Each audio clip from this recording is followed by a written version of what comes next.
एक या म्हणजे आजवर अनेक आरोप माझ्यावर गेली. आज आपल्याला म्हणलंच की 58वा 59वा दिवस आहे हा, की फक्त मी आणि त्यात अंजली दमानी यांनी तर अनेक प्रयत्न केले. बीड जिल्ह्याला बदनाम करायचे प्रयत्न केले, बीड जिल्ह्याच्या जनतेला बदनाम करायचे प्रयत्न केले, बीड जिल्ह्यात येऊन बहुजन समाजाला बदनाम करायचे प्रयत्न केले. एवढंच नाही तर मला लक्षात येत नाही की त्यांच्या बुद्धीची कीव करावी का? एवढ्या हुशार आहेत त्या, मला आजही आदर आहे. पण जे आरोपी पकडायचे राहिले त्यांचा खून झाला म्हणणं म्हणजे हा खोटारडेपणा त्यांचा बाहेर नाही आला.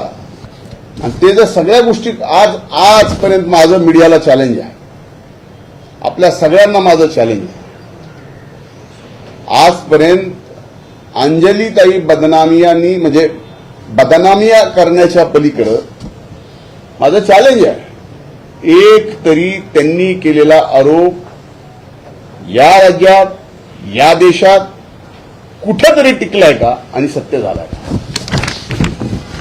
म्हणून माझी विनंती आहे की त्यांना परत राजकारणात यायचं असेल कदाचित, त्याच्यामुळे त्यांचा असतं ना की न्यूज व्हॅल्यू वाढवण्याचा एक विषय असतो.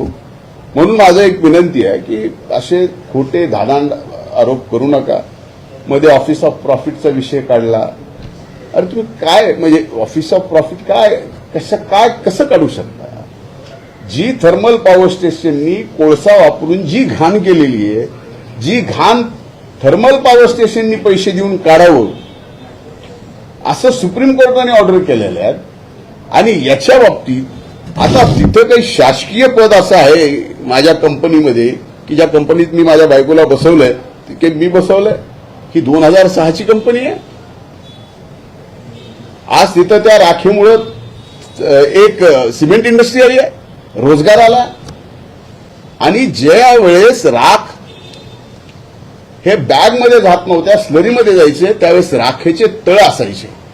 आता आमच्याकडे अशी 2-4 तळे आहेत. ही तळे साफ करायला नको, कारण ज्या वेळेस तुम्ही मे महिन्यात याल, एप्रिल महिन्यात याल, वादळात याल, त्यावेळेस आमचा अख्खं पर्याय आणि परिसर धुळीत दिसतो, त्या राखेत दिसतो.